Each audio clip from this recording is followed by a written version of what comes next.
I now request Professor Parashuraman, Director, to welcome all and present an overview of the Secular Ethics course. Professor Parashuraman. Very good morning. Respected Your Holiness, Sri Dalai Lama ji, my chairman of the governing board, Ms. Ramdurai, the registrar, Dr. Mohan Kumar, and Dr. Monica Sharma, who has been very integral part of this entire process. Respected vice chancellors, industry leaders, and guests, very warm welcome to this function. Today we are having to inaugurate, to launch the Secular Ethics course.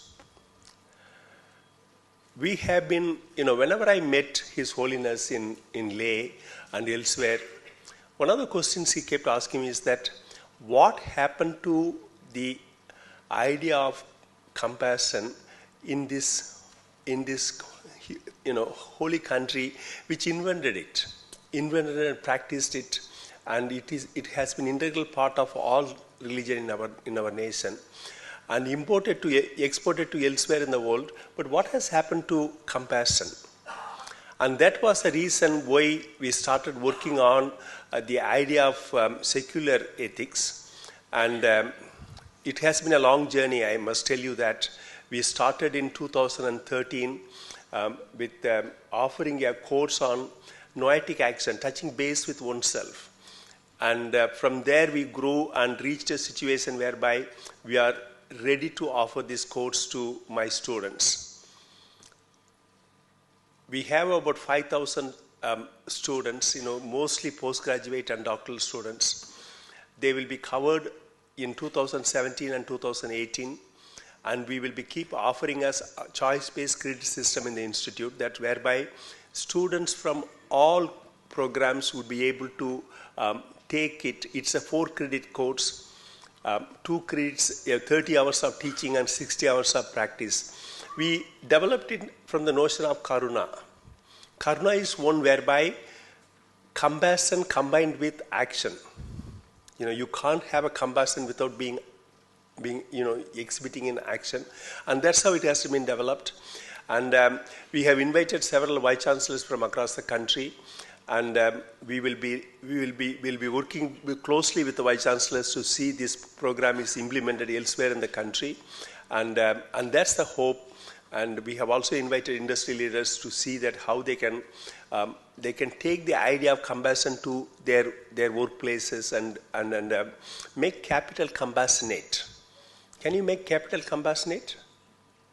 I think that's the idea. So with these initial words, I thank you all for coming here. I thank His Holiness for coming to this same hall the second time in 4 years. And we thank you and my colleagues who have worked very hard to make this happen. Thank you so much.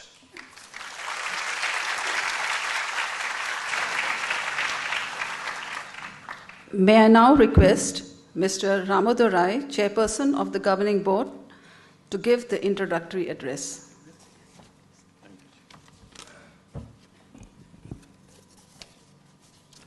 Good morning, everyone. Let me begin by extending a warm welcome to His Holiness the Dalai Lama, members of the TIS Governing Board members, distinguished members in the audience, and of course the TIS faculty and students. Today is a truly momentous occasion as we are all seated here in the presence of His Holiness the Dalai Lama, who consented to grace us with his presence on the TIS Mumbai campus. Thank you, Your Holiness, for this kindness as we look forward to learning so much from a man like you today. I once read a very fascinating quote in an article. In order to live your dharma, you will need to be your dharma. In every decision, you will have to weigh the scales of justice, evaluate the moral impact on your department, company, and most of all yourself. Since we are here to launch the secular ethics program as mentioned by the director, Dr. Parasuraman. I just wanted to recall about the Tata Group itself. Having been with the Tata Group for over 4 decades, the word ethics is certainly not new to me. Just to give you a brief glimpse into the history, the codification of ethics in the Tata Group was undertaken in the year 1998 when the Tata Group developed a new Tata Group composite mark in 1998. It was then that Tata Sons, promoter of the Tata Group, decided that should any company wish to use the group composite mark, it would have to sign the brand equity and business promotion agreement, as well as formally adopt and adhere to the Tata Code of Conduct which outlines the ethical conduct in doing business. I think the Tata Code of Conduct was designed to be a living document and not only a collection of clauses as it articulates the organization's values, principles, and the ideals that it wishes to live by. The Tata Code of Conduct provides guidance for living and working inside a Tata business. The code seeks a standard that goes beyond compliance and law and aspires to drive a culture of behavior and business practices that were already in existence in the Tata Group for 130 years since its inception in 1868. The code is a high-level document that provides guidance to its users and does not attempt to be a prescriptive guide to all ethical dilemmas. The many policies that flow from the guidance in a code of conduct, such as a whistleblower policy, prevention of sexual harassment policy, anti-bribery and anti-corruption policy, anti-insider trading policy, etc., provide the guidance needed for implementing the code. By default, a company CEO is also the company's principal ethics officer, a guardian of the ethics function in that company. Companies that have adopted the code are expected to formally file an annual compliance report with Tata Sons where they describe the various activities undertaken and ethics-related statistics. The course on secular ethics is designed to build ethical leaders. By leaders, we mean those who source their compassion to produce an action that changes the world. It's not about religion, and it's for both believers and non-believers. It's everyday leadership in personal, family, and professional spaces that is sourced from a universality where no one is left out. As His Holiness says, happiness is not something ready-made, it comes from your actions. In order for us to live with peace and compassion, we need to be mindful of what we leave behind for our prosperity. If we continue along our present path, the situation could become irreparable. Given today's fast-pacing world, where most seniors or mentors are unable to make the time to speak about ethics and its importance, we are hoping that the small beginnings like these made at TIS will go a long way to encourage more corporates to come forward to adopt ethics as an integral part of their businesses. His Holiness says, if you shift your focus from yourself to others, extend your concern to others, and cultivate the thoughts of caring for the well-being of others, then this will have the immediate effect of opening up your life and helping you to reach out. When business houses can create such a caring environment for self, others, and the planet, we engage in conscious and responsible business practices. This kind of giving stems from a deep sense of gratitude that we offer to people and the environment for nurturing us. In doing so, we are committed to manifesting equity, justice, and inclusion, making sure that no one is left behind. We have surely made humble beginnings with the launch of this course and hope to lead the way in showing others how to live in dignity, where we work to transform unworkable systems and cultural norms in order to solve the problems of ill health, conflict, poverty, and exploitation of people and our planet. I strongly concur with His Holiness that secular ethics is the only way to bring lasting peace, and we at TIS have made a start today. Thank you so much, Your Holiness, and all of you.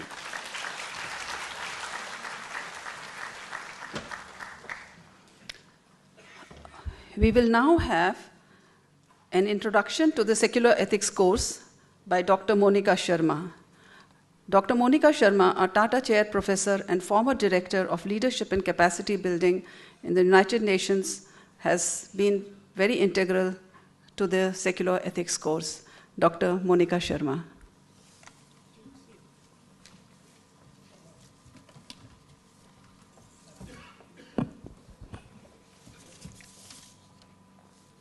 Your Holiness, Mr. Ramadurai, Dr. Parasraman, and respected delegates.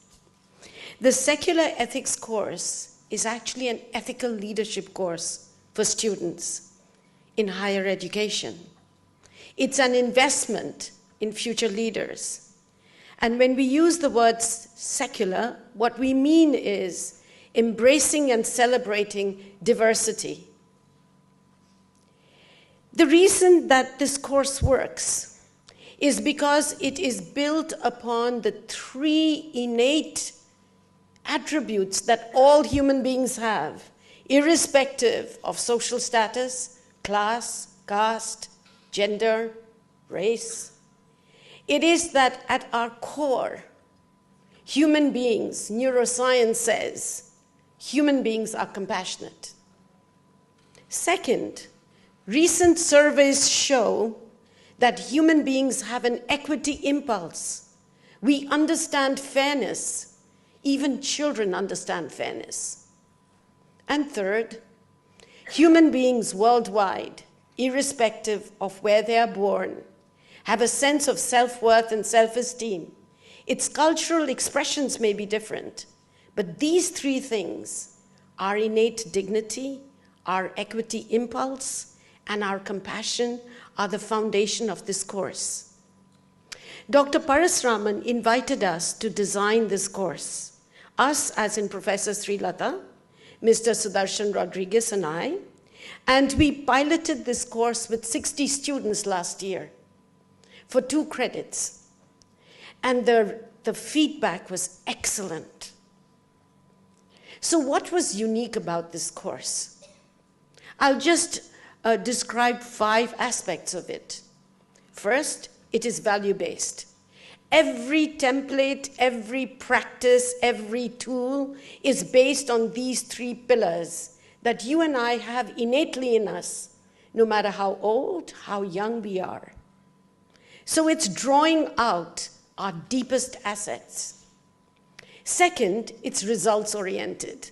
It's just not about the theory of change, it's the practice of change. So every student comes with a small initiative to learn how to integrate these tools. I'll give you an example. Some of them came with a book club for well-being, reducing wastage in the dining hall. Some others came with initiatives to establish gender equality, to increase celebrating diversity. So there's a wide spectrum of what they did. But they integrated these tools. The third thing this thing does is it teaches us architectural or design skills. You and I know the way we design anything, whether it's an engineering project, whether it's a social work project, the way we design it will deliver results based on that. So this design is unique. It integrates 3 threads of skills, competencies, and inner capacities you and I have as faculty, as CEOs, as students. And these 3 threads are, number 1, our inner self and our inner potential. It is our ability to get in touch with who we really are deeply, what we care about, not what society wants us to say. So this course has that foundation. The second thing it does, it draws upon our pattern mind, our thinking mind, not from an ideological perspective, from a value-based perspective, because you and I are pattern makers. And this is where we embark on a process of creativity, which is different from innovation. Innovation is technology-driven. Creativity is humanity-driven. And this is how we distinguish that space. The third space is we will solve a problem. There is an immediate need to address hunger in the hungry, shelter in the homeless, water for people who don't have water, a nurturing environment for our young. So we will solve problems, shift a pattern or a norm as we do so, and thirdly, we will source our inner capacity to do it. That is what creates equitable and enduring change. I have worked with this for the last 20 years worldwide. In every culture, human beings value compassion, equity, dignity. It works. So I'd like to tell you what students had to say about this, because it's not just what I think, right? So one of them said that the systems are designed by human beings. And it's the first time I realized it's not a big thing out there. It's I have a choice to redesign the system.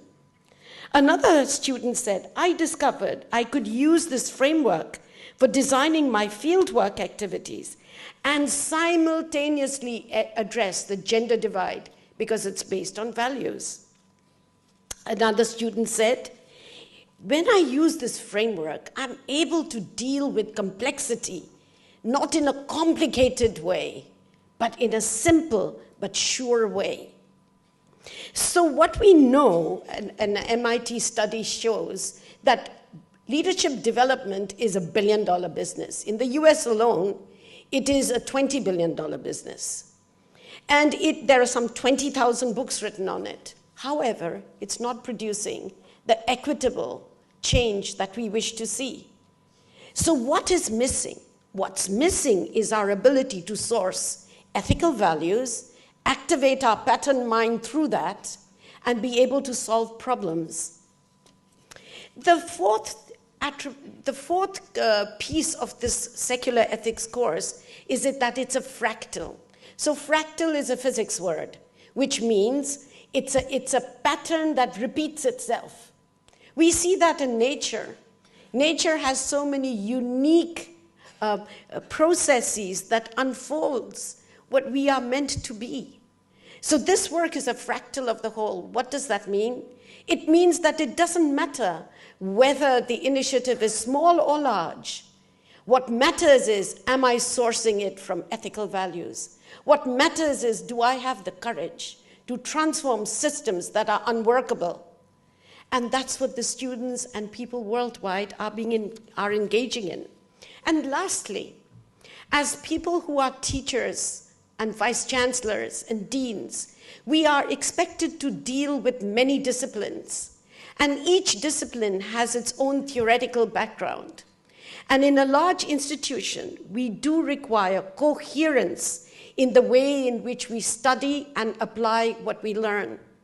This framework, the way in which we can source ethical values, becomes the space for coherence, so we call it transdisciplinary.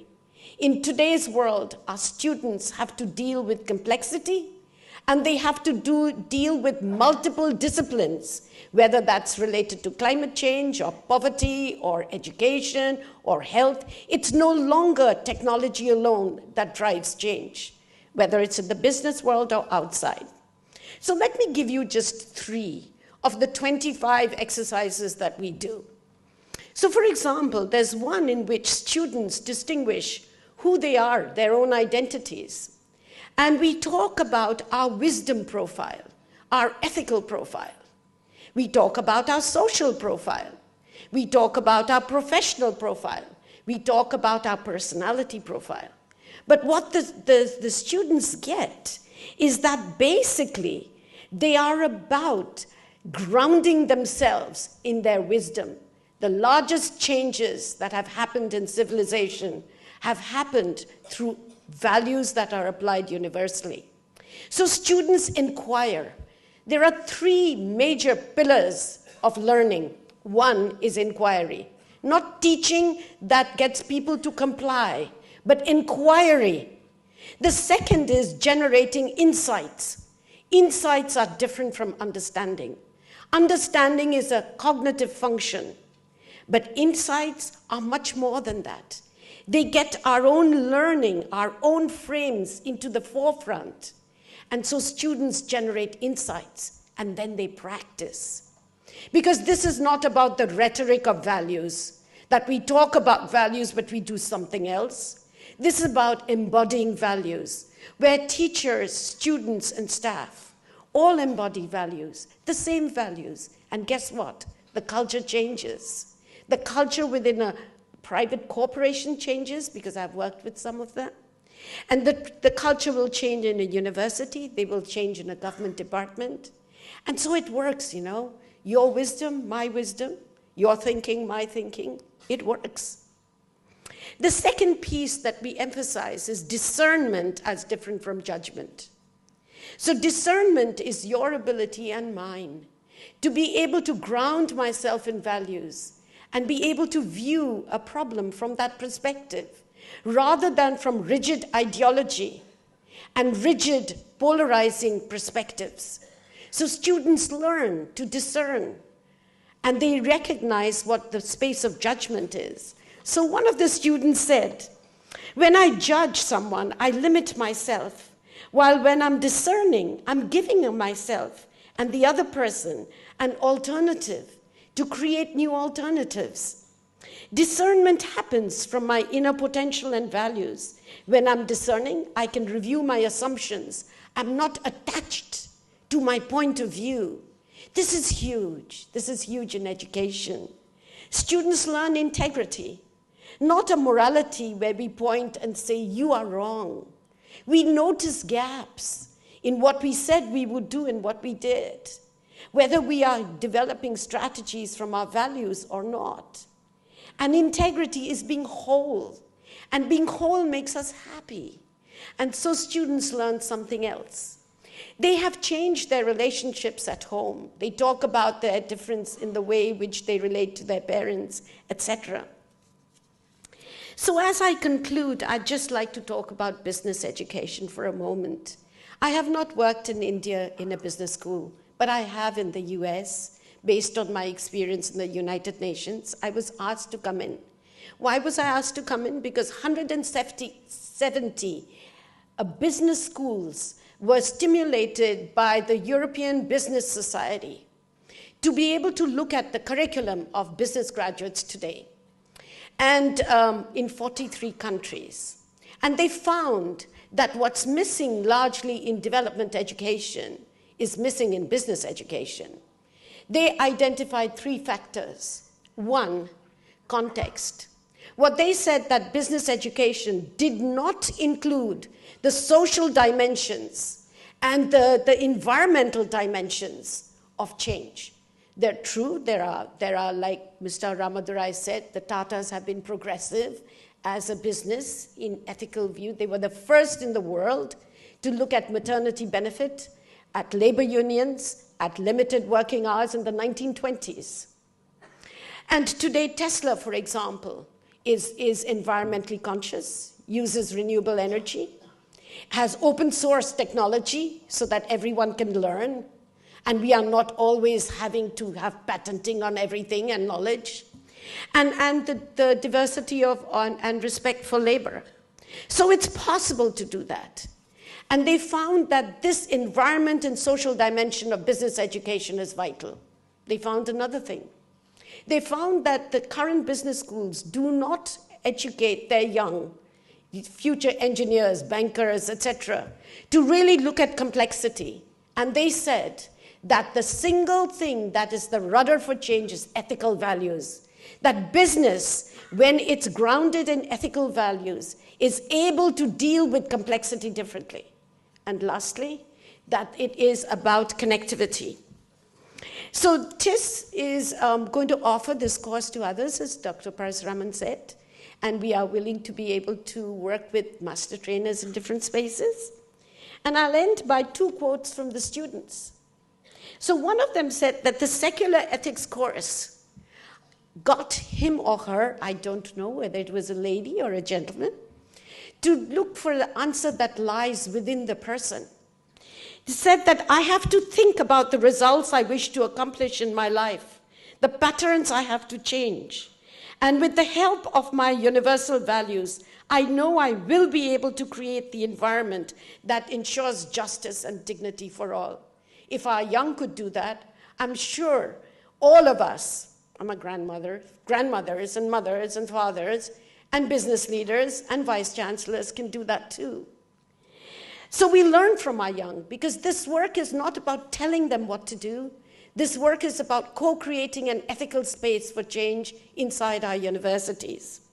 Another student said, the policies of the school, student bodies, and all of us have to source ourselves from the principles related to human rights and healthy ecosystems. We need to shift the foundation of how we try to achieve results. In this rapidly changing world, the biggest gift we can give ourselves as parents and grandparents of children that we want to be viable and happy, and to our societies, is a rudder and a resilience that will allow us to have a compass for life. That compass is ethical values and leadership. Thank you for listening to me.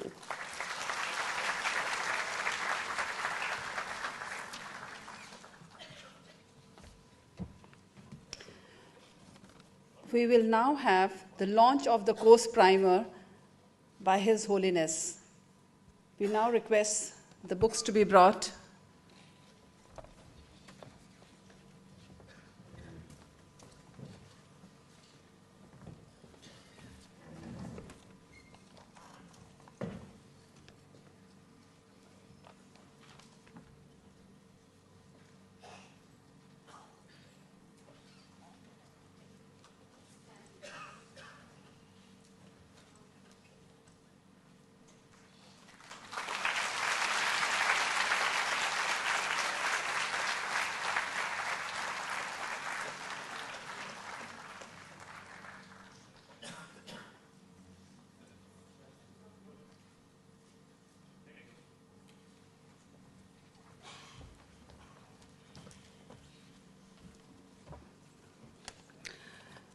It's my privilege and honor to request His Holiness to deliver the inaugural lecture of the course.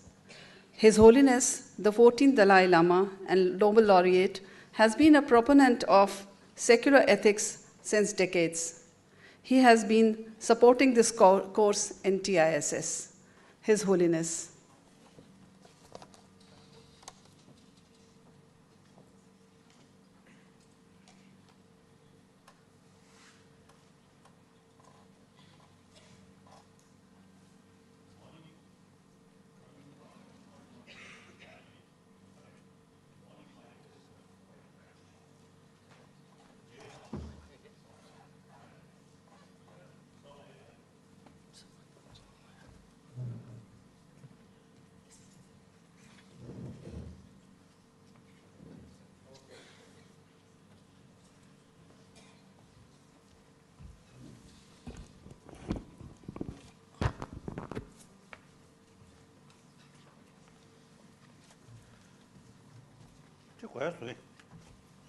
Okay, no, okay, no, okay. Oh yeah, please.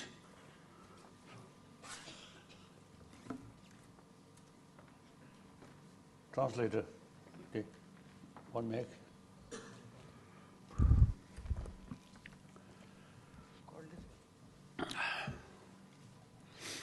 Respected elder brothers and sisters, and the rest of brothers and sisters.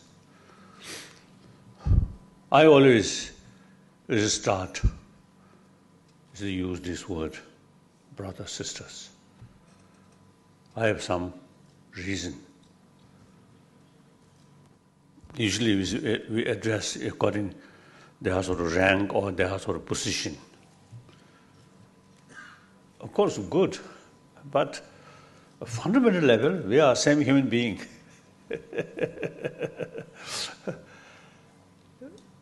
So the important is a lot of problem we are facing is secondary level of differences.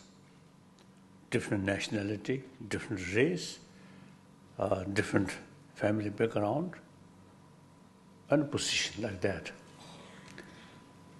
So that, I think, now we can say, I think enough, a lot of problem.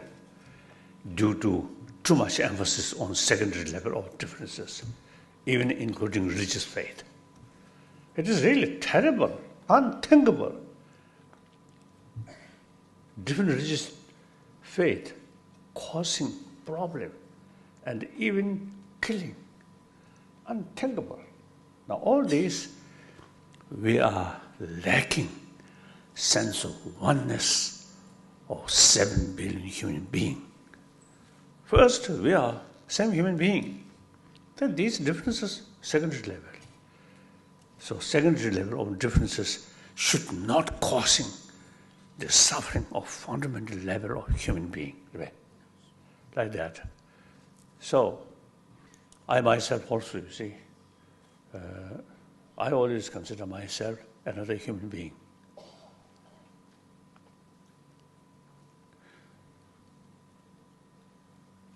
So, I feel whenever I meet people,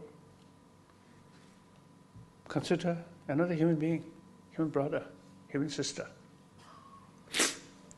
And that way of thinking, to me, is really bring, inner strength. And immediately become close friend. More friend, you get benefit. Calm. If you too much emphasis on secondary level of differences, including different religious faith, then we met people with different background. Sometimes we feel a little bit distance. Like that. So therefore, now audience also should consider me as another human being. So we can share common experiences. If you too much emphasis on differences, then sometimes it's difficult to learn each other, like that. So now,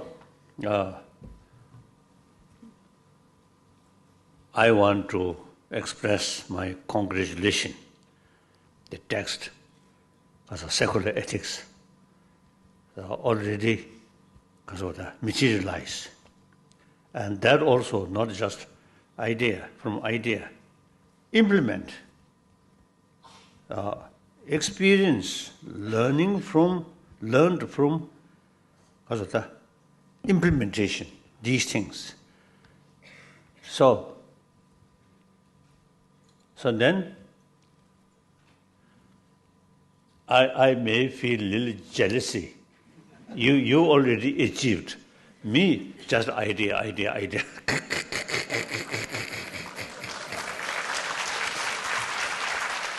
So I really appreciate. You see, there are years sort of interest, and not only interest, practice, and develop or brought positive result. That brings you firm conviction. On that basis, now you already produce this book. Wonderful. Now the reason we are now talking, the secular ethics.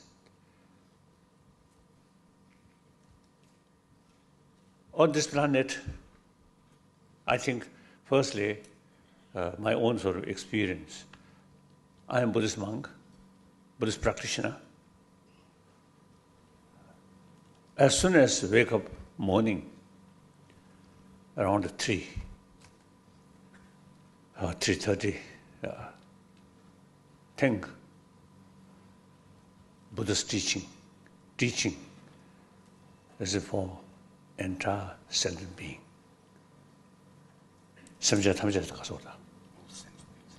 Entire sentient being.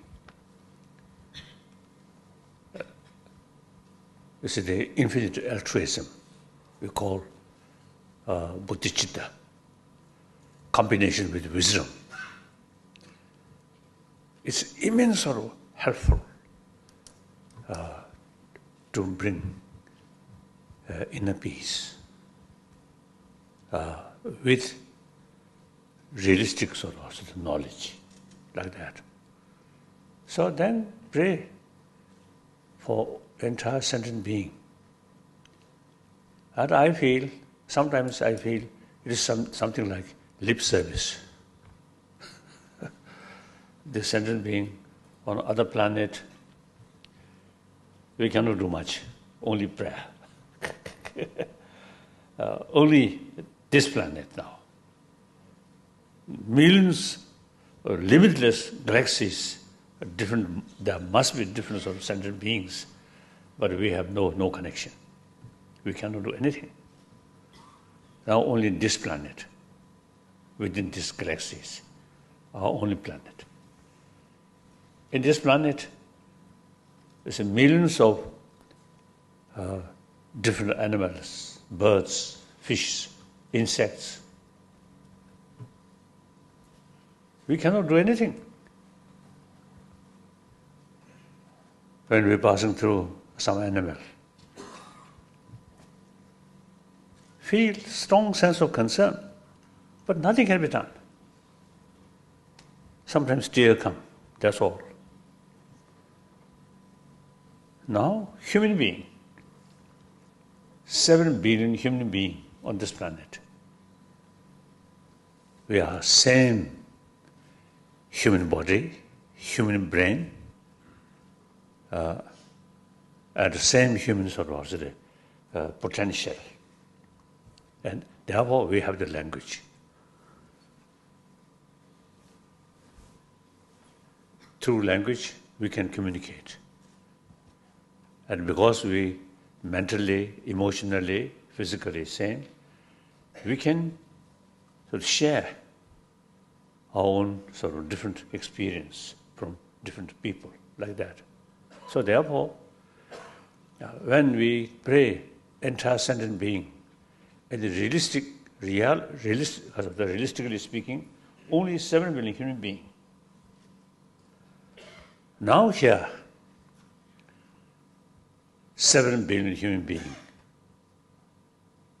as I mentioned, emotionally, mentally, physically, same. And the way we're born, same.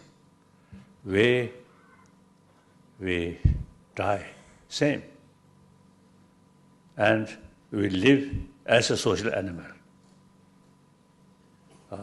Because of that, biologically, as you mentioned, now some scientists say basic human nature is more compassionate.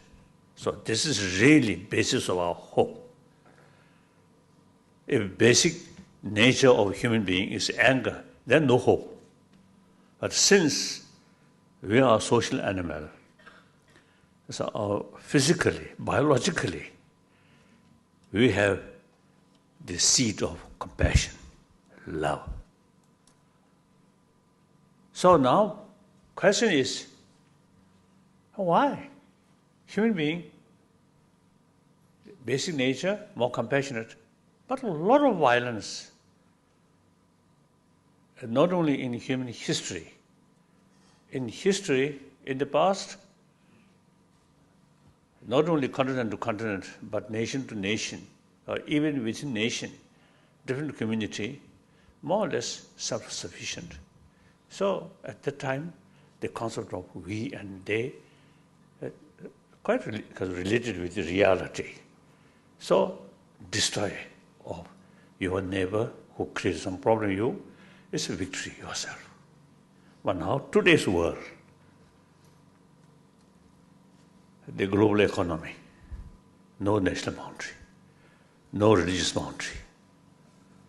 And then the global warming, entire humanity now facing. And meantime, population increasing because of medical facility, these things. So natural resources now, there are some indication. Reduced, scarcity, decreasing. So our future, not easy. Under that circumstances, we have to live happily, side by side, with sense of concept of oneness of human being and sense of human brothers, sisters.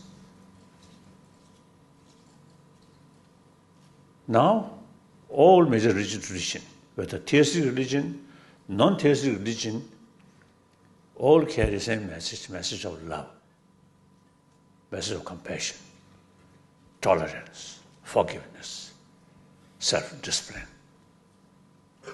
But over 3,000 years, these different religious traditions, we say not because of the, some individual, yes, really immense sort of the benefit or effect.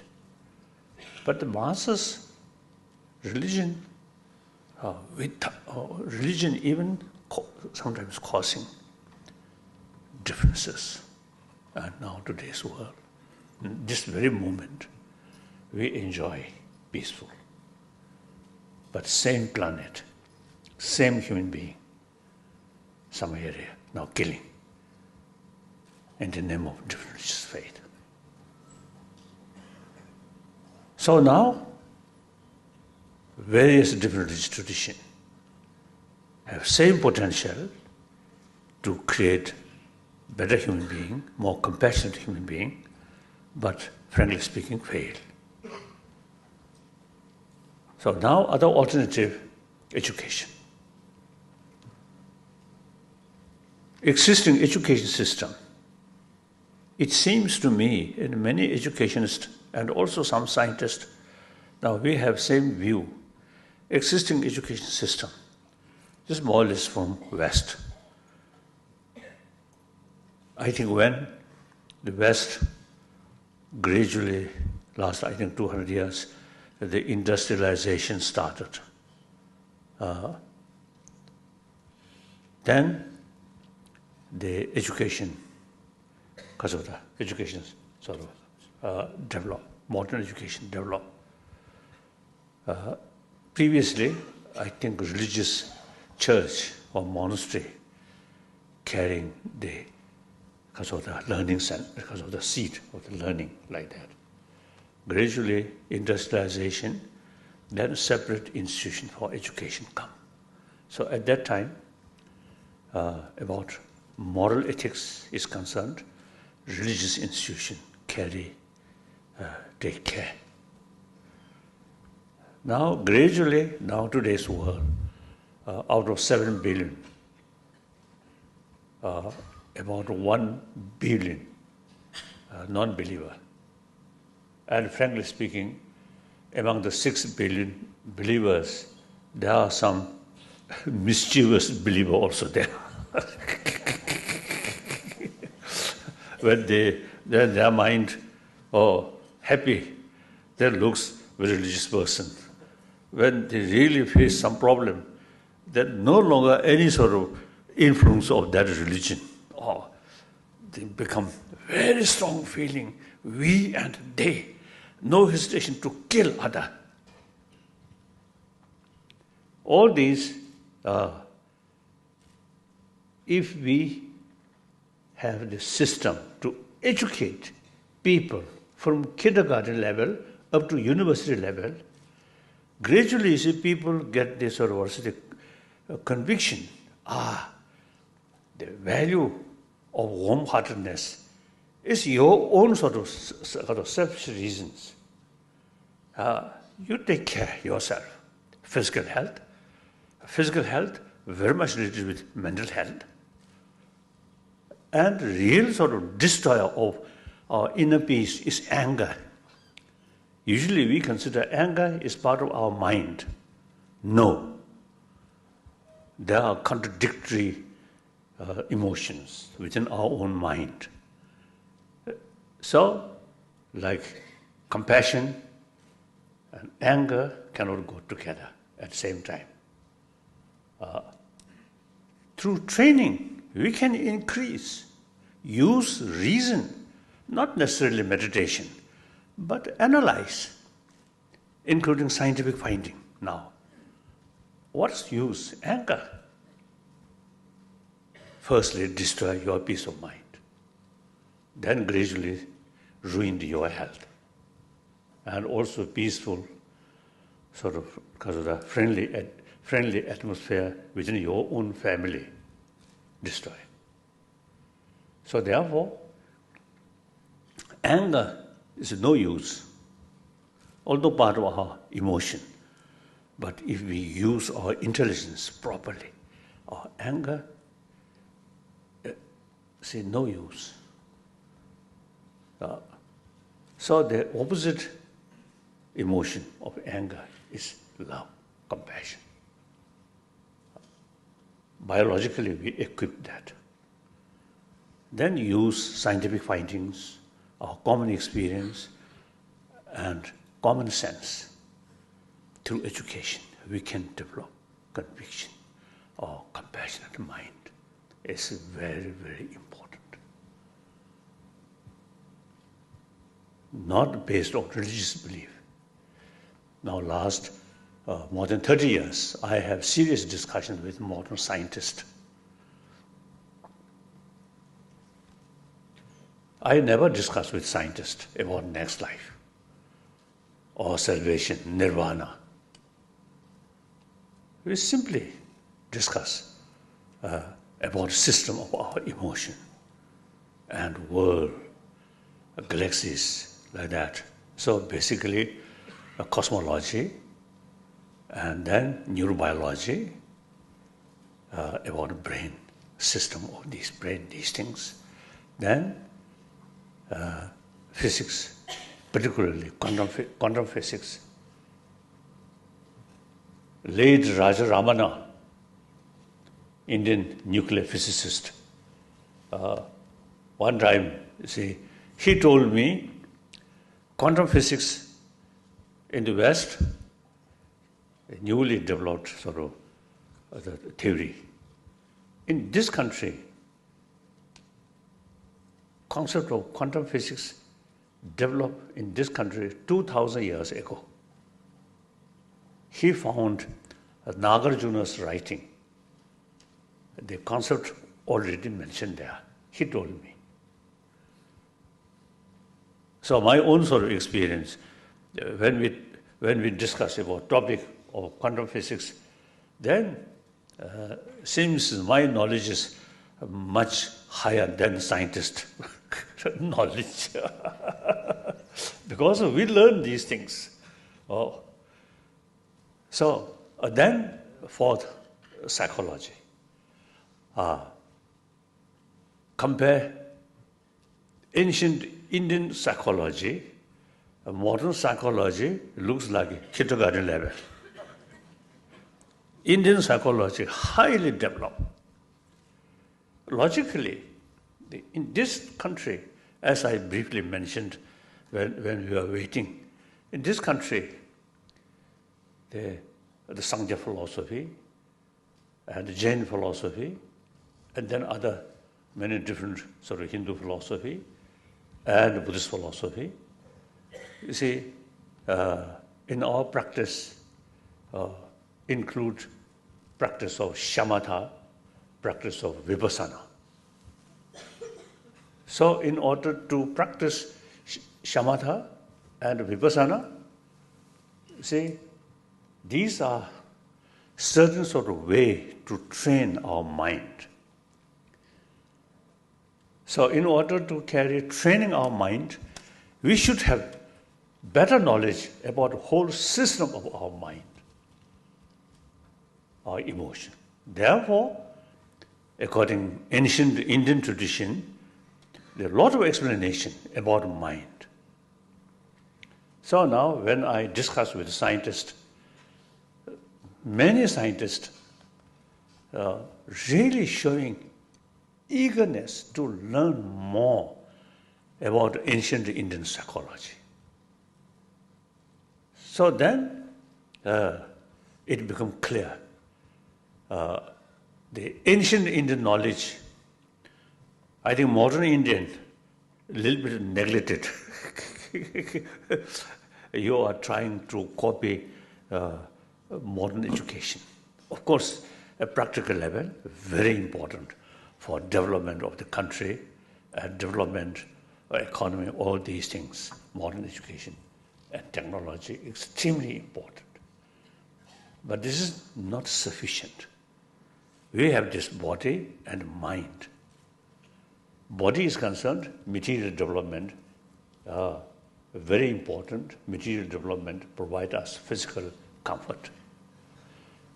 Mental comfort, peace of mind, you cannot buy from supermarket. You may be millionaire or billionaire, or you're ready to spend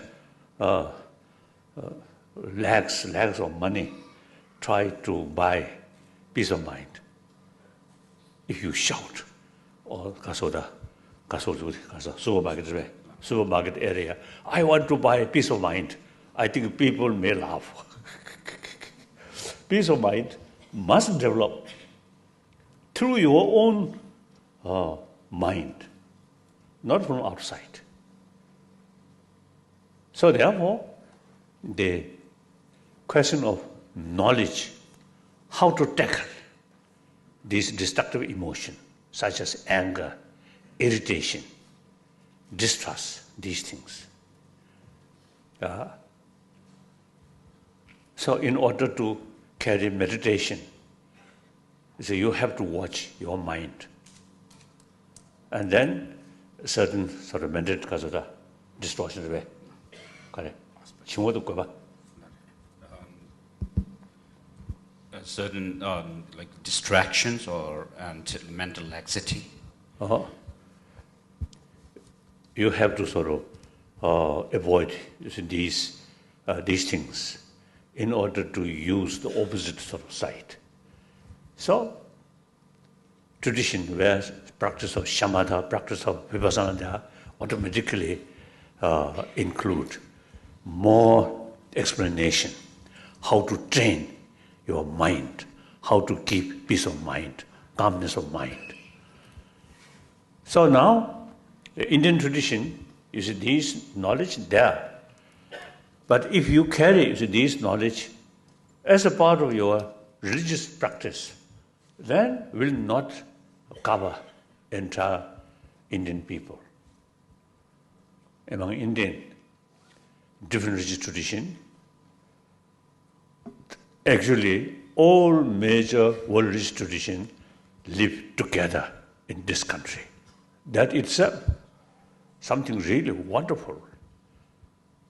I develop conviction or different religious tradition can live together harmoniously, peacefully.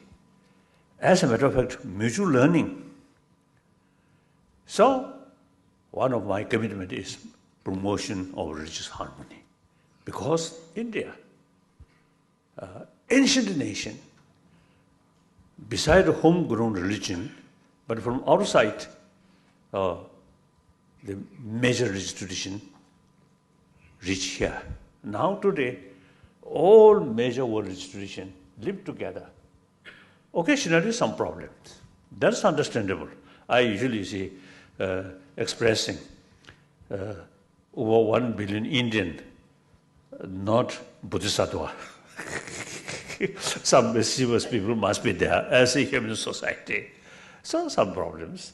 That's understandable. But overall picture, I think India is the only nation where all major world religious traditions live together. Wonderful. So therefore, there are different religious traditions. And also, in the amount of humanity, as I mentioned, about 7 billion human beings, 1 billion non-believer. Then among the believer also, you see, not fully convinced these values.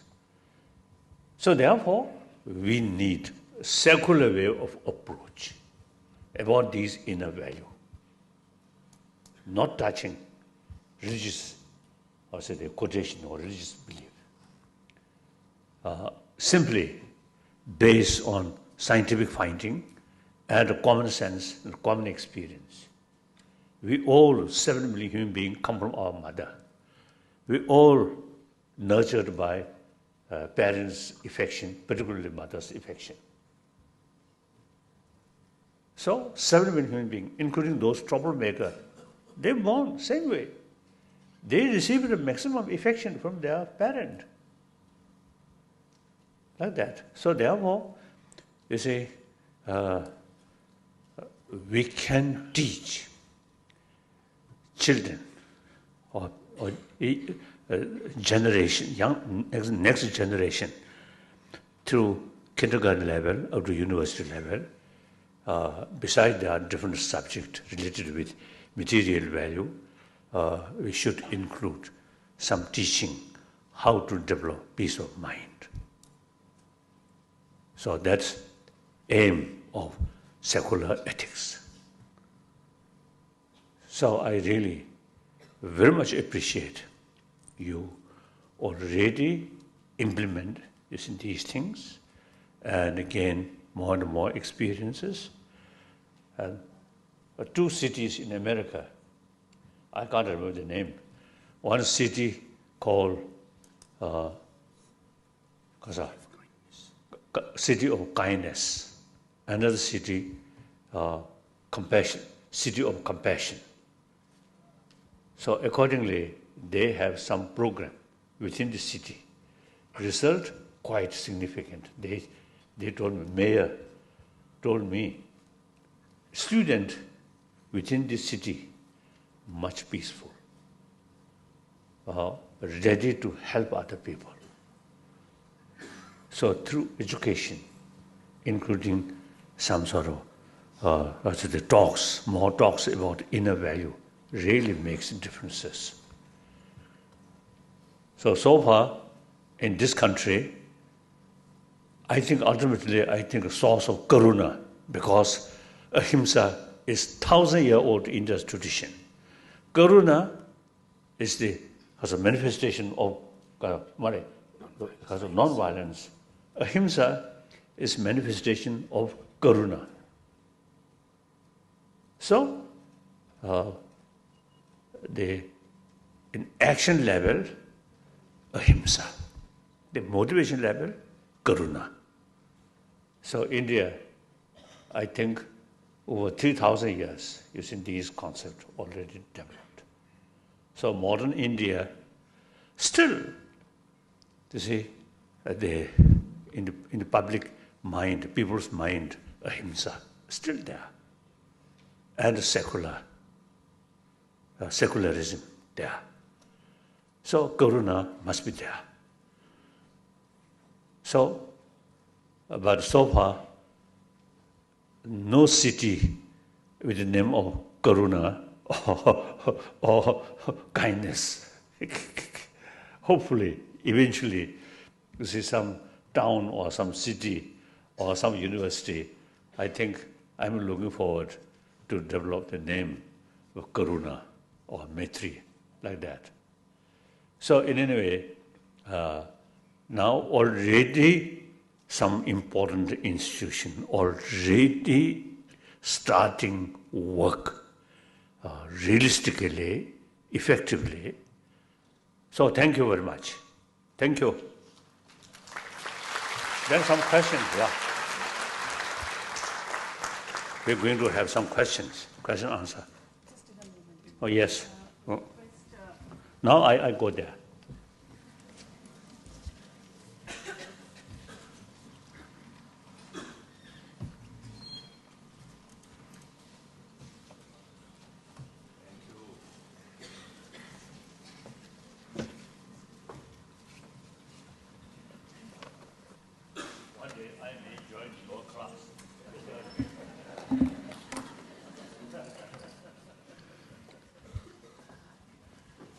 Mr. Ramadurai will now felicitate His Holiness.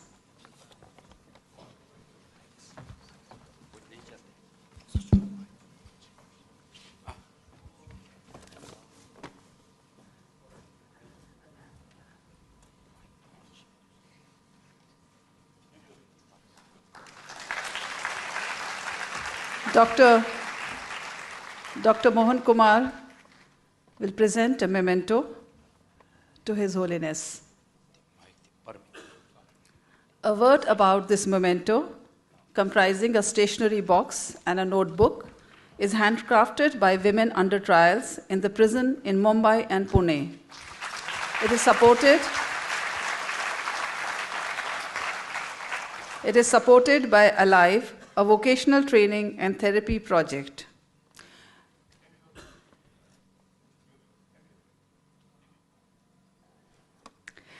We will now throw open the house for some question and answers. As I said, the first segment is meant for all invitees. Kindly ask for the slips of paper and write your questions in capital letters. Please restrict the questions to the topic of this program, secular ethics.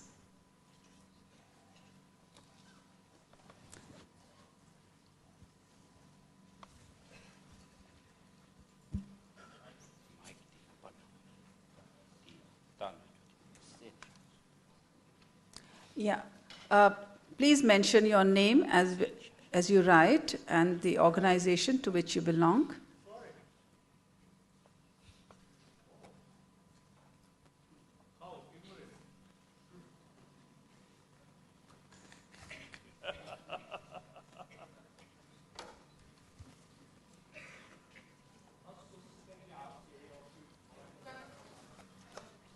Okay. So the first question, yes, Srilata, please go ahead. Yes? Yeah. Particularly in today's world, the question was raised by Penelope Tong, TISS. Karsa. What?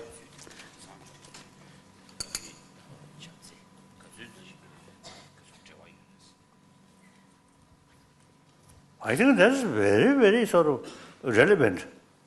I always feel the ancient Indian sort of knowledge about emotion is not only ancient one, but very, very relevant to today's world.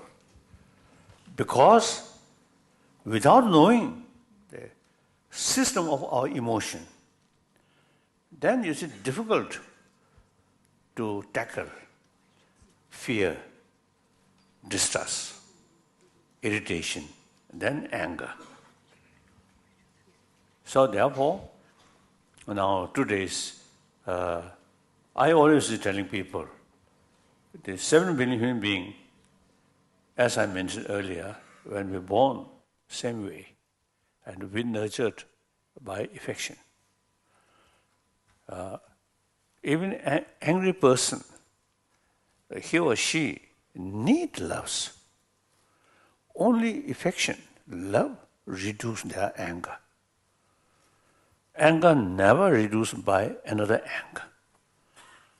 Violence never reduced through violence. Now today, there are, truly fear of violence. Yeah, I think comparatively India better, I think. In Europe, in America, and of course, Arab world, a lot of violence. And so-called terrorist, I think Islam terrorist. That's wrong. I often expressing the Muslim terrorist. Terrorist is terrorist. Once people indulge terrorism, no longer Islam, no longer genuine Muslim. Like a few years ago in Burma, some Buddhist monk, a negative attitude towards Muslim. So one occasion, Time magazine, one picture of one Buddhist monk of Burma, described Buddhist terrorist. That is, of course, I'm Buddhist. When I saw the Buddhist terrorist, I feel uncomfortable. So similarly, millions of Muslims now say Muslim terrorist. genuine Islam practitioner.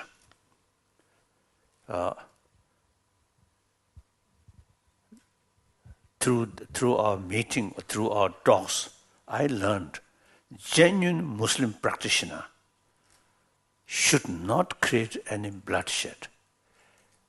As soon as you create bloodshed, you no longer genuine Islam practitioner. And then reason, quite simple. You see, Islam practitioner, you see, must extend love, affection towards all creature of Allah. Wonderful, wonderful. So religious belief, if truly believe, then those theistic religion, according to theistic religion, we all created by God. This very life, no previous life, this very life created by God. So God, almost like our Father. So we 7 billion human beings, according to theistic religion, 7 billion human beings are children of God. And God, our Father, what kind of God? Infinite love. So we all children of Father, because of infinite love, like that. So wonderful, wonderful. Then now newspaper, many cases you mentioned jihad. Jihad, according to our Muslim friend, jihad means combat your own internal emotion, not hitting. So there were some Chinese officials used to describe me as a Buddhist terrorist. So you too also sit closely with this terrorist. may hurt you. So I often you see sort of expressing in Europe or America, the wording Muslim terrorist is wrong. That some impact gives impression. Impact in Muslim brothers sisters. If other people consider you something negative, then automatically they are also then acting like they go the similar way. Other people respect Muslim brothers sisters and make separation, terrorist and Muslim, genuine Muslim practitioner. And our hand must reach out to Muslim brothers sisters. Then gradually, those Muslim brothers sisters who really sort of some kind of raw emotion gradually can reduce. So in this respect, Indian Muslim brothers sisters, I think, can make significant sort of contribution regarding cool down their anger, I really feel. So sometimes, quite often, I suggested some Muslim brothers, sisters, say, India, now here, almost to say, no hurt, rift between Shia and Sunni. Wonderful. And then Muslim, Hindu, Muslim, Christian, Muslim, Buddhist. Recently I was in Ladakh. Wonderful. Buddhist community, Muslim community, wonderful. I still emphasize them because some sort of incidents. So I mentioned, firstly, we should have sense of community. Religion is individual matter. So in this country, India, I think sense of community live together like that. So Indian Muslim, I think, can make some sort of contribution regarding cool down these because of the Muslim little bit narrow-minded. That also makes the differences of the environment. Indian Muslim, relation with other tradition, very cordial. And in Malaysia, because large number of Chinese there, most of these Chinese are Buddhist, and large number of Indian, Hindus. So therefore Muslim in Malaysia, more open mind. And Indonesia also some extent. 1,000 years ago, in Java area, these are Buddhists, because the Buddhist community, like that. So old Buddhist relics there. So those Muslims, in their mind, closer with other tradition. Whereas Arab, isolated. At Jordan, I have been in Jordan, the Muslim in Jordan, because of education, wider contact with the outside world, their way of thinking, much more normal. Then those Muslims completely isolated, difficult. So only thing, some European countries and America also, try to combat with force. Totally wrong. So we must consider them human brothers, sisters, and reach out. That's the only way. So, next question. What is your opinion about women's role in peacemaking and peace building? By Professor Patel at TISS. Women's role, peace. I have sort of view of several thousand years ago, human community, very small community. So no concept of leadership. All work together, whatever they got, share together. Then gradually human population increased and farming system started. And then the question of mine. So stealing or bully, these things happen. So concept of leadership developed. So at that time, no rule of education. So leadership, very much, in order to become leadership, very much related with physical strength. So male dominance.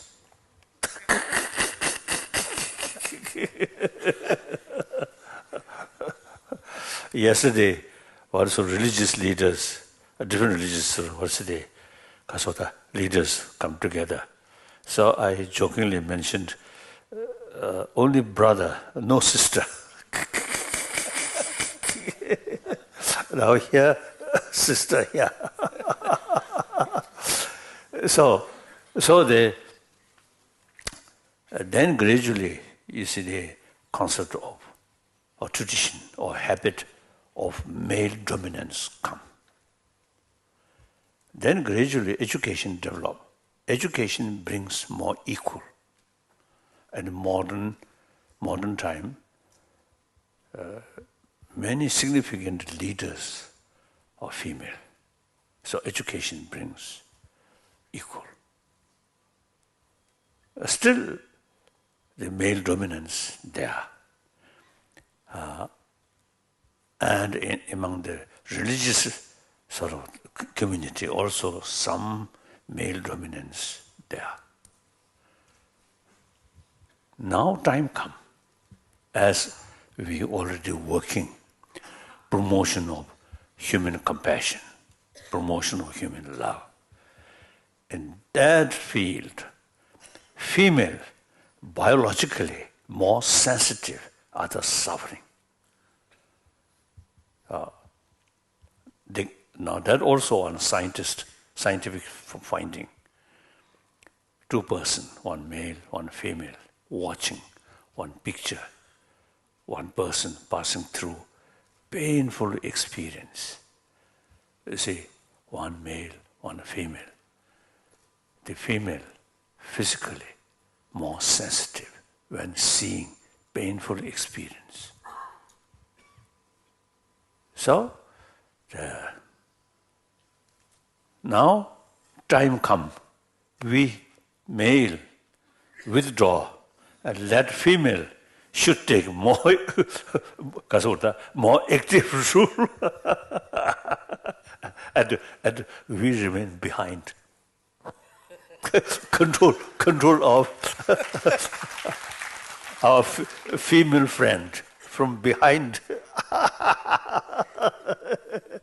So I really feel now time come, female should take more active role. Now already in education field, many teachers female and nurses, many doctors are female. Now we should take more active role. Then I think in this country sometimes a little discrimination, female, kasa, or what,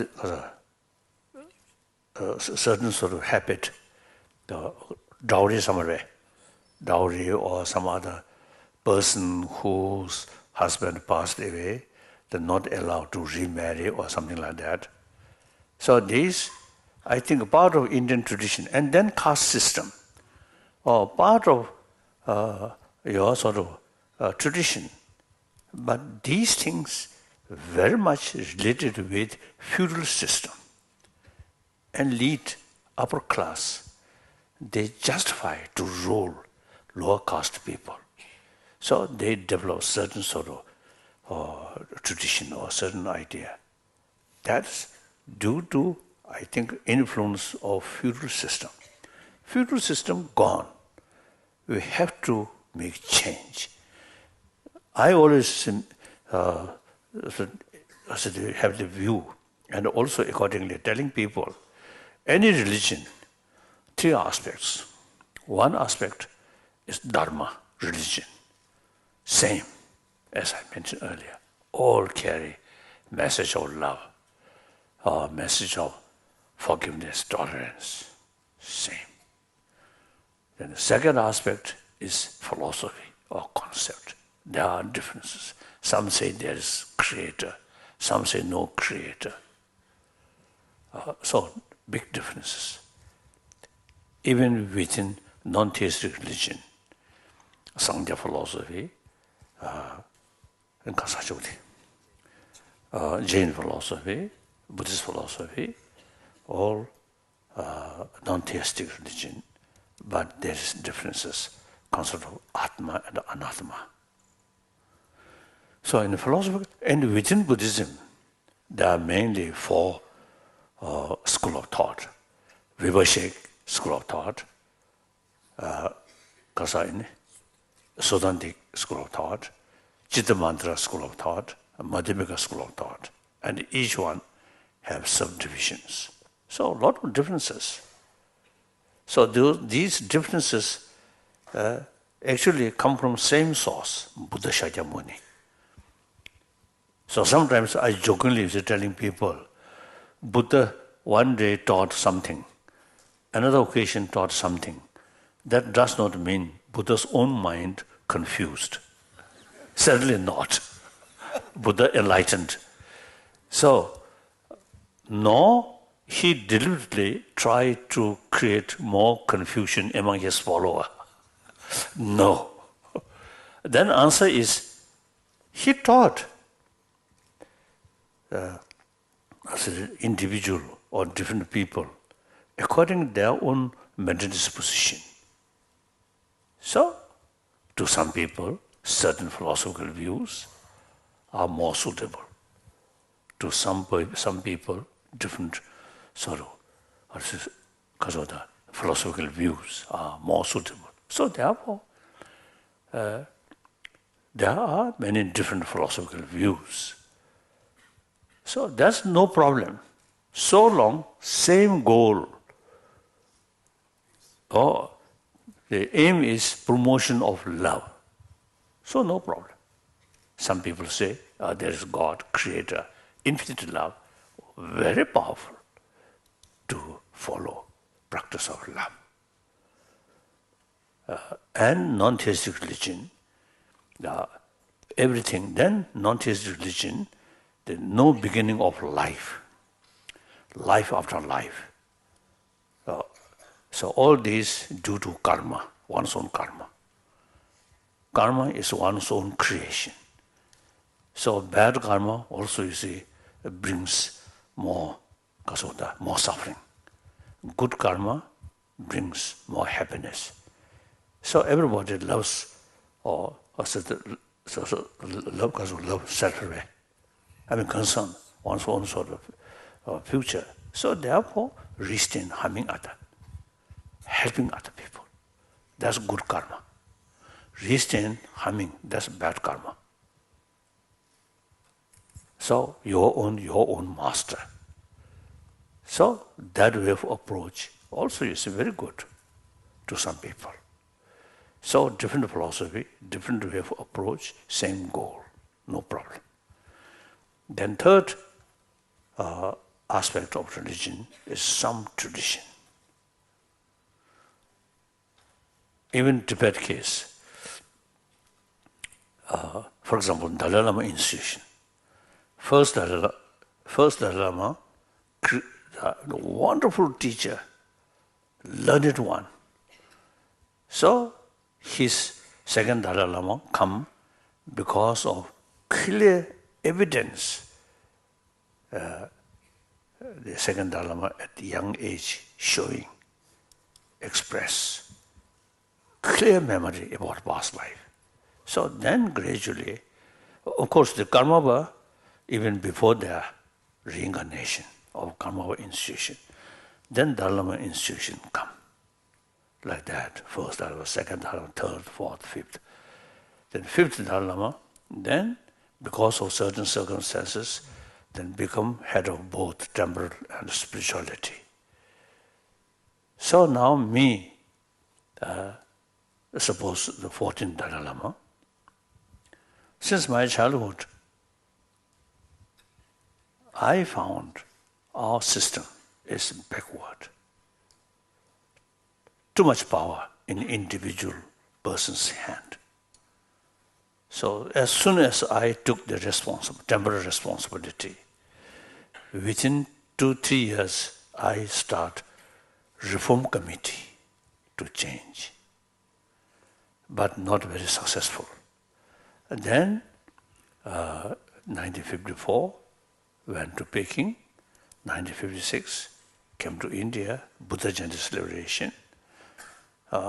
Then 59, come to India as political asylum. Then at once we start work for democratization. Then 2001, we already achieved elected political leadership. Since then, my position is semi-retired position. Then 2011, I totally retired. So because I feel the Dalai Lama institution automatically, since 5th Dalai Lama institution automatically become head of both temporal and spirituality, some sort of traces of feudal system. So must change. So not only myself retired, but also the 4 century old tradition, the Dalai Lama automatically become head of both temporal and spirituality. Now that officially, formally, proudly, happily ceased. Now no longer. Even if Dalai Lama institutions remain, or 15 Dalai Lama come, no significance about political matter. But the Chinese government seems they still believe the Dalai Lama is the real, Dalai Lama have real authority of Tibet. So the 15 Dalai Lama, they really showing serious interest. I have no interest. Like that. So therefore, certain now India, unfortunately, the low caste, untouchable or something, Dalit survey, Dalits. So these, I think, part of your tradition. But now time come, change through awareness. Now even you believe, say, we all created by Brahma, or So same source. I think four-face Brahma. This is not very significant. All come from the same source. If you go very detailed, then children of one parent,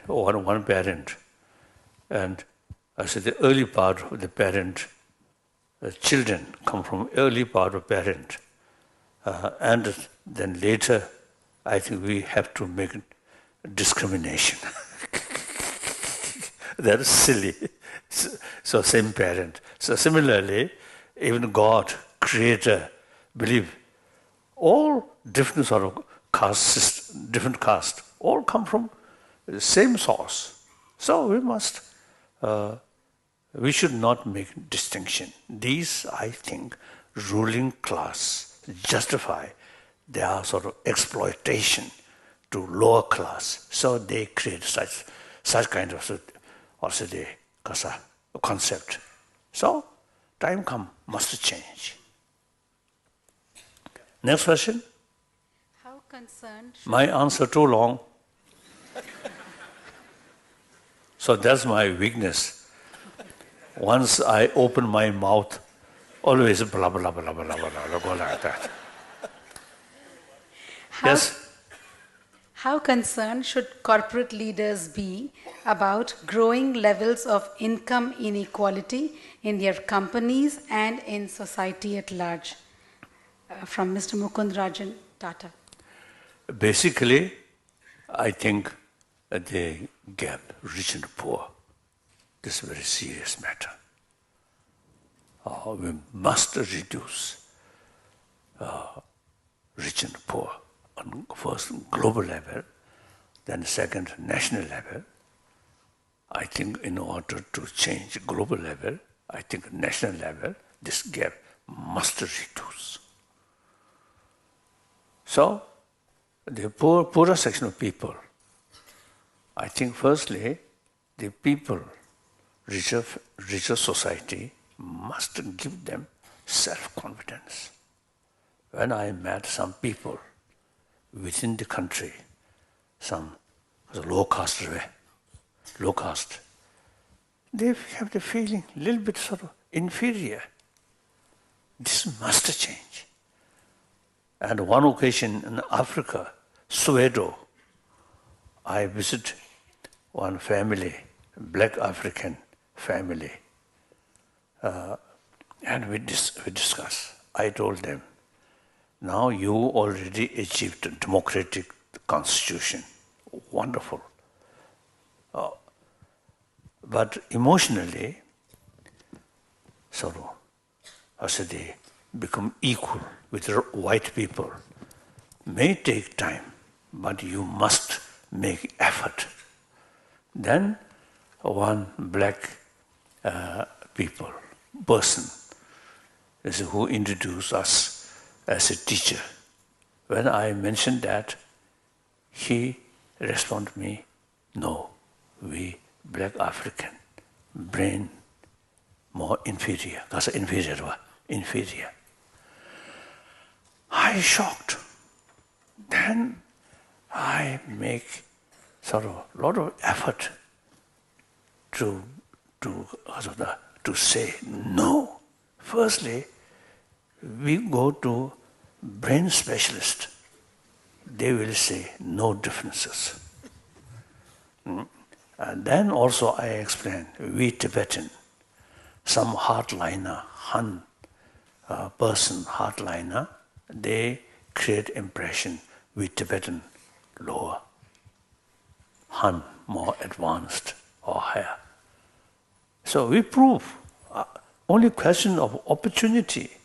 When we come to India as a refugee and have the new opportunity, education field or many fields, we can be equal. I mentioned these things. Then eventually that black person with long sigh, he then whispered to me, now he convinced we are same. So at that moment, I really feel tremendous sort of relief. Now at least one African black brother's mental attitude now change. So they, firstly, within the country, the low casting, poor people must sort of educate. We are equal. Must develop self-confidence. Then upper class, who have better sort of situation, provide them every facility of education, then training. One occasion from Bombay, of course, from here, you see, came to see me at Dharamsala. Looks wealthy family. They asked me blessing. Then I told them, I have nothing. Give you in form, because of the form of blessing, nothing. It seems you have the source of blessing from your money. At least some portion of your profit. Use facility for education. In Bombay, a lot of slums, poor people. So provide their children's education facility. Then meantime, health. So like that. So one occasion in Bombay, I met some young student. They come to see me and ask me, they want to do something according to my wish. Then I told them, oh, your own area, some poor families' children without education facility. You should create a small organization for education. Then one person do your own area where some slum people there, and the other one your own area. So that's my wish. So like that. So all level. We should not say, oh, government take care, government take care. No. We each individual, whatever way, we can help these poor people, mainly through education. Few occasions in Delhi, I express the marriage. One day, when I passing through Delhi, some area, so some some structures. I thought maybe some religious function or something. I asked the driver, what is these things for marriage? So then, few occasions later, I expressed, oh, marriage, important. You see, instead of spend a lot of money for a big function, instead of that, you see, use or buy more fruit, more bread, and at least it's a few trucks that day of marriage, you see, visit the Delhi in different area, those street children, give them some sweet, give them some fruit and bread. Then I think these poor people, you see, may pray more marriage. Because you see, that gives them opportunity to get some fruit or like that. Otherwise, you see, make some big tent or something. Waste of money. Like that. So a few occasions I mentioned like that. I think nobody implement that. While I talking, yes, they do that. Then afterward, nothing. So like that. So I think in order to reduce this gap, I think both sides have the responsibility. As I mentioned, African native people, and here also. You see, give them self-confidence, and work hard, full of enthusiasm. And then research site provide facility for them. And then corruption. Government spends a lot of money, but when the amount of money reach poor people, I think a few rupees. So these, I think, education, moral ethics, eventually can make some effect. So these are long run program. I think India, on the basis of your rich tradition, long history, I often is telling people, India, only this country can combine modern education, modern facility, plus ancient your knowledge about peace of mind. Combine these two things. Then physically more comfortable, more facility come with the help of modern education, modern technology, and meantime can keep peace of mind. Like Japan, materially highly developed, technology highly developed, but suicide rate quite high. Lack of much sort of sense of competition. And I think the society, maybe, although Japanese also is a very, very cultured people, and ancient their religion, Shintoism, respect nature, wonderful, but too much sense of competition, like that, because the religion, mainly Buddhism, Japan as a Buddhist country, but religion or Buddhism remain like ceremonial way, not much study. So Buddhism, as I mentioned earlier, all Indian tradition is transforming our emotion. So that brings peace of mind, and particularly when we're facing some difficulties, some tragedy, if your mental attitude develop right way and you use combination, warm-heartedness bring self-confidence, and intelligence brings wider perspective. Look, can see problem from all different angles. Otherwise, you see, again, one of my friend, one scientist, you see, he mentioned to me, people who have some sort of restlessness due to anger, he treated such person, I think, last few decades. And his conclusion is, when angry person see the person, mainly a person, to whom the person feel angry, appears very negative. But actually, 90% of that negativeness is mental projection. This is exactly Nagarjuna mentioned. And Madhyamika Mulakarika, he mentioned that. So, the mental exaggeration come.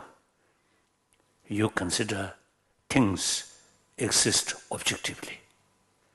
Now, quantum physics, people who believe quantum physics, nothing externally, objectively exists, but mental projection.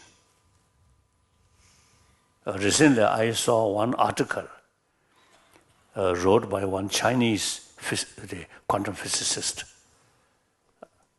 You see, he mentioned the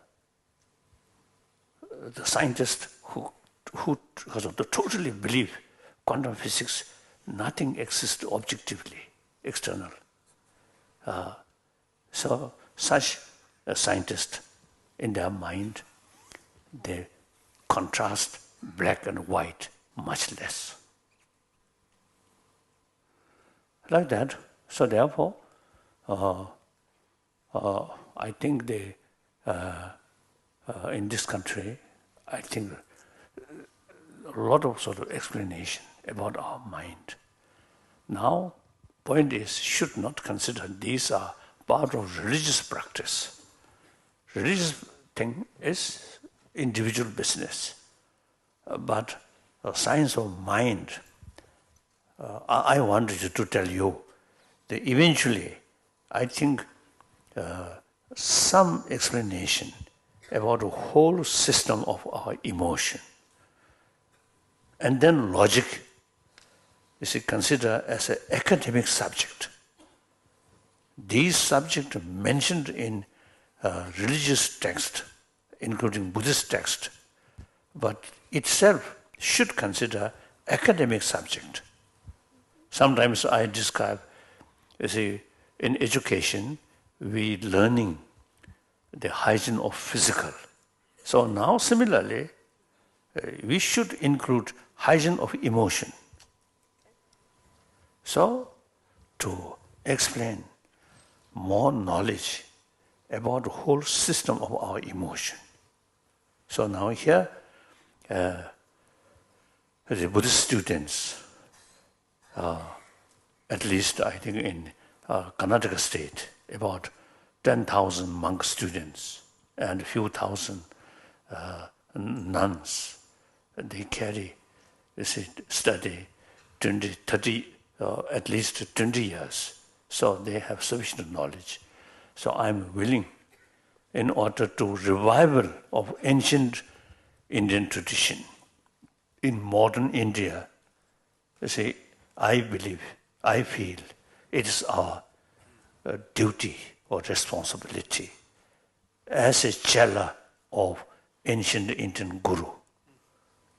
I often telling, we not only chela, but also reliable, trusted chela. So over 1,000 years, we kept all these Nalendra master sort of knowledge intact. So now I realize this knowledge, now time come to pay back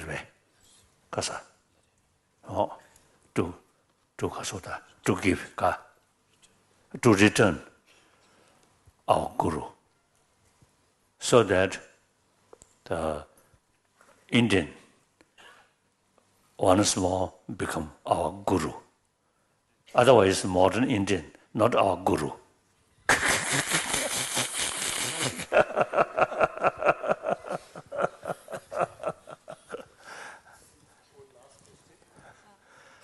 This is the end of the first segment. The next segment of the press begins. May I request the press to please stand and ask your question. Kasa? Oh.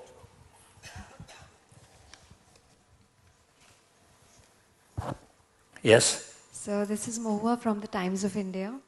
What I wanted to ask you is, given the troubles brewing at our borders right now, be it the Indo-Pakistan conflicts or tensions in the Bhutan, China, India, what kind of secular approach could cultivate more peaceful relations between these neighboring countries? And what do you think, how do you think these could be resolved right now?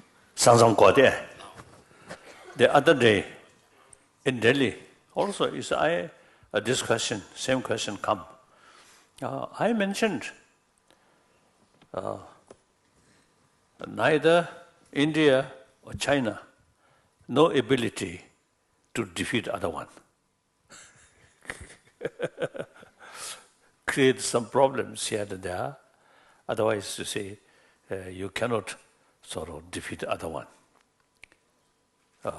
China, very powerful, even militarily, very, very powerful.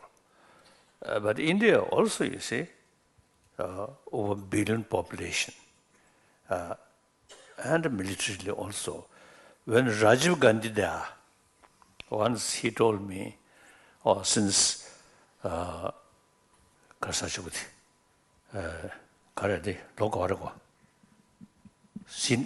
Sino-Indian conflict. It was 62. So he mentioned to me, you see, a lot of sort of improvement Indian side, he told me once. So I think a little, some sort of, including firing, may take, okay, doesn't matter. So basically, China and India have to live side by side. Then, previously, Tibet, like Baba state, but that changed since 1951. 17-point agreement between central Chinese government and Tibetan local government.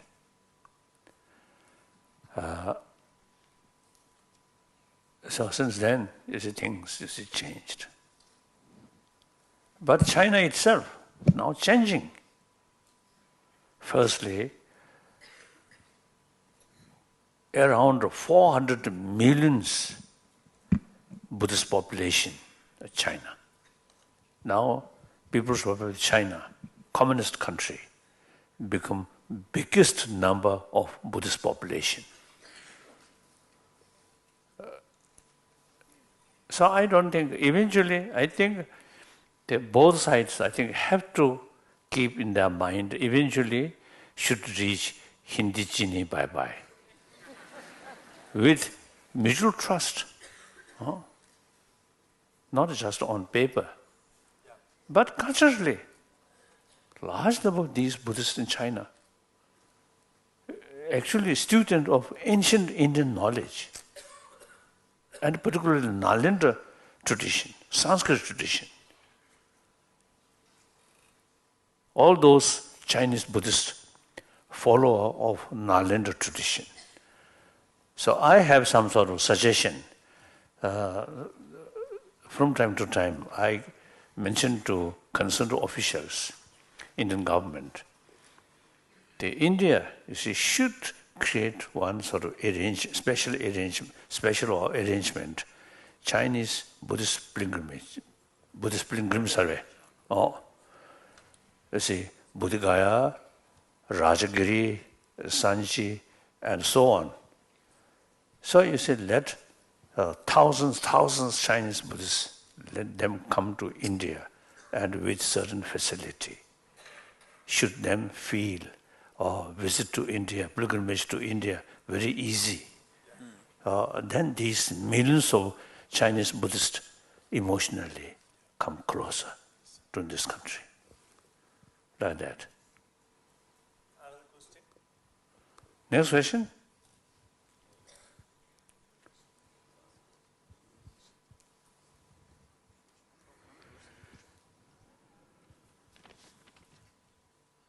This is Yogesh from Doordarshan. So can I know what is the definition of secularism in Indian context? Louder, please. What is the definition of secularism in Indian context? Karsa. Secular, some my Indian friend told me, according to Indian understanding, secular is respect all religions and then also respect non-believer. That is something very unique and something very special. So I think very much the concept of consider believer or non-believer as a human brother, sisters. So religion is more or less related with individual. But as an Indian, you must respect all religion and including non-believer. India's constitution itself based on secularism. Okay. In the West, secular, sometimes they consider secular means disrespect religion.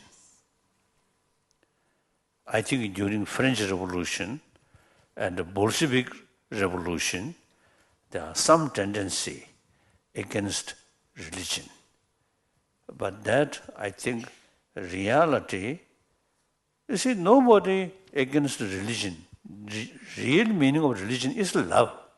Even animals appreciate. But religious institution in French Revolution and Bolshevik Revolution in Russia, the religious institution very much sort of supportive about existing feudal system, or including rajas or queens or kings. So therefore, the revolution to against or to topple is in that old system, feudal system. Since they received sort of maximum support from religious institution, so automatically they also develop some kind of tendency to against religious institution. I think many, frankly speaking, including Dalai Lama institution, sometimes I think becoming the instrument for exploitation.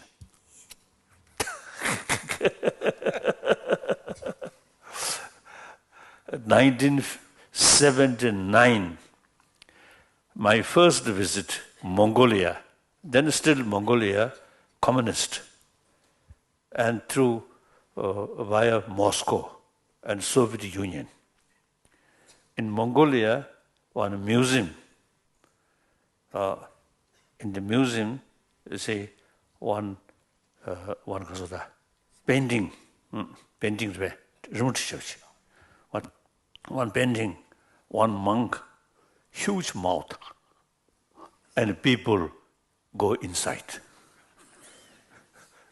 So when I reach, you see, that place, the Mongolian officials, a little bit sort of hesitant.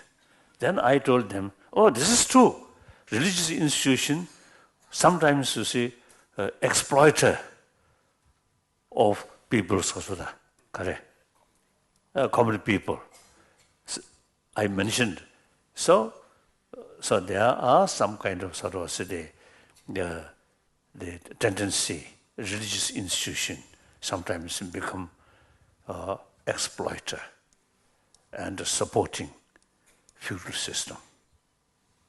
So it is worthwhile to challenge. As far as socio-economy theory is concerned, I am Marxist.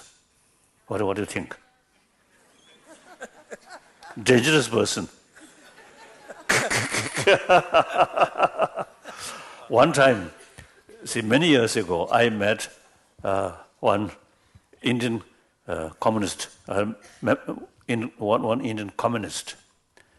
You see, I asked him, do you respect religion or not? His answer is wonderful. As a Communist Party member, we are serving to people. People, Indian people, very much religious minded. So we, Indian Communist Party member, must respect religion. That's very good answer, isn't it? Like that.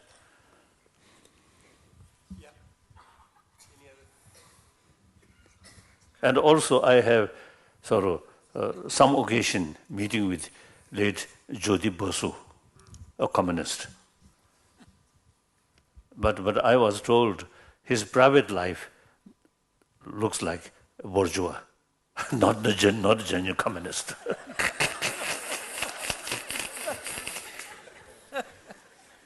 So I have two short questions. Yes. One is holistic development through holistic education and holistic healing. What is your opinion on that? That's number one. Number two, what do you think of trusteeship principle, Gandhian trusteeship principle for modern industry and business? And my third observation is, I have to give to your book, World Without War. My name is Dr. Leo Rebello. Three questions. First, Kasa.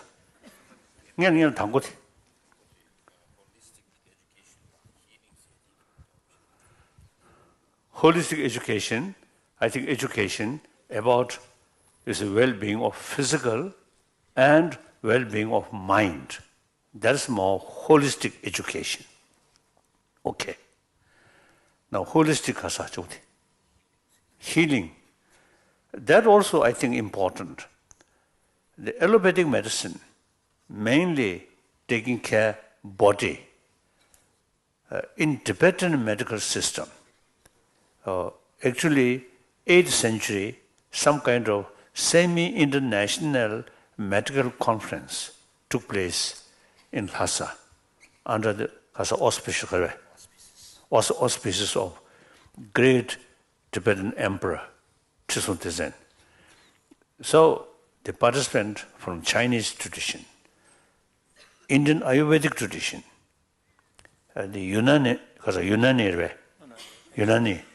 tradition, and then including local Tibetan tradition.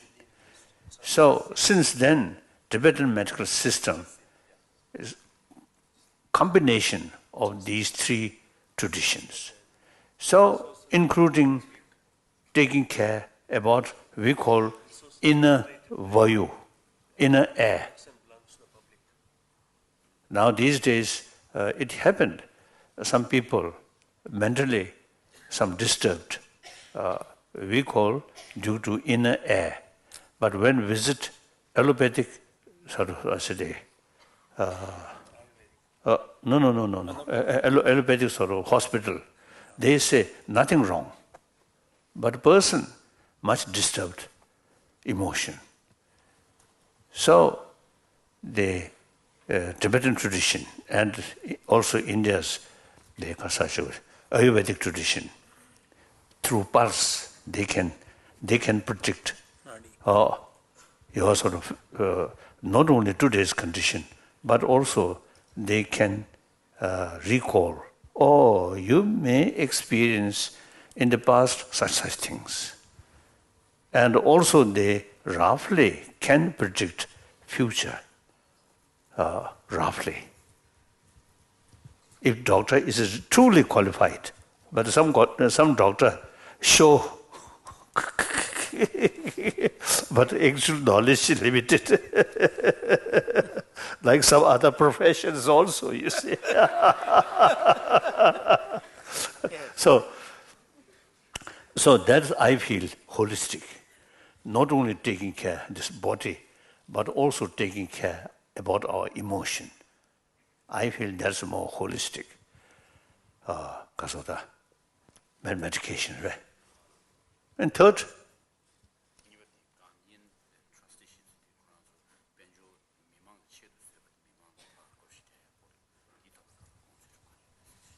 that's very good.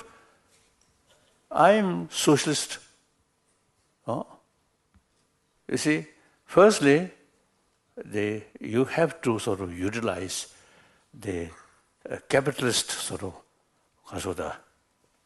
experience, making more money. Then the socialist sort of system, stagnation, former Soviet Union, as well as China, until Deng Xiaoping change. So Chinese economy not much sort of developed. Then Deng Xiaoping then adopted the market-oriented policy regarding economy. So much changed. So now lack of moral principle, immense corruption in China. Unthinkable. Socialist country, lot of corruptions. Unthinkable, isn't it? Also India, I think religious nation, corruption, big contradiction. So sometimes I sort of jokingly telling some of my Indian friends, you see, every family, generally speaking, every family, you see, pray to God morning with incense, some flower. And the prayer looks like, oh, my corrupted life should be successful.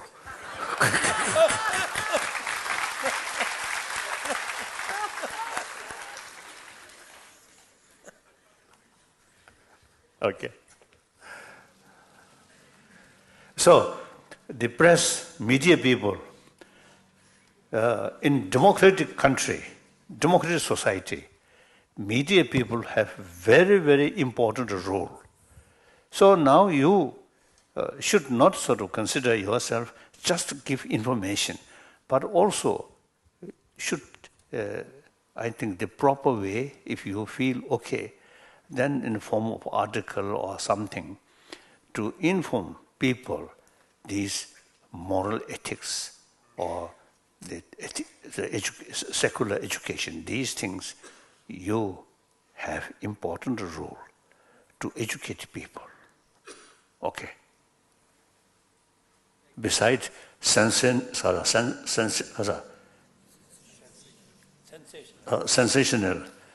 some raps, some murders, or these things. Oh, otherwise the people may not look your paper. Some of these sensational things happen, they will look. So beside that, you see, you also should take care, should take responsibility to educate people about holistic thing and including secular ethics for their own well-being. Okay, thank you. Thank you, His Holiness, for enlightening us. May I now request everyone to please rise for the national anthem.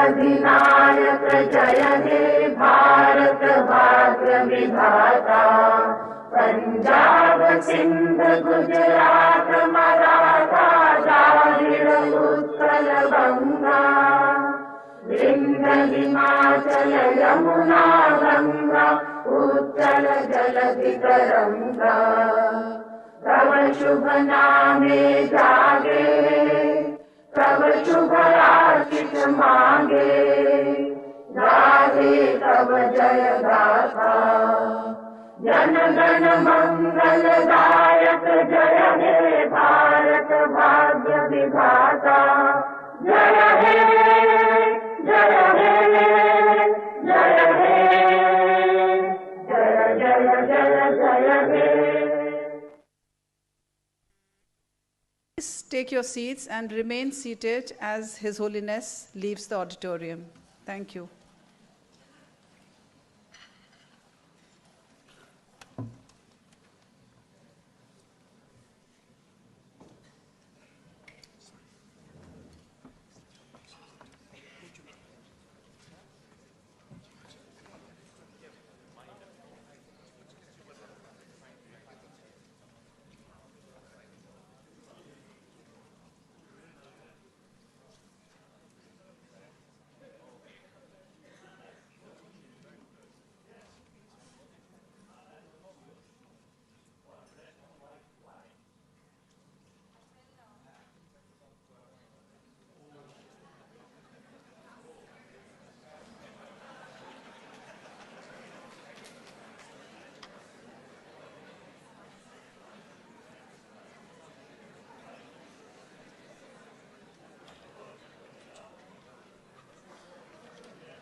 Please remain seated.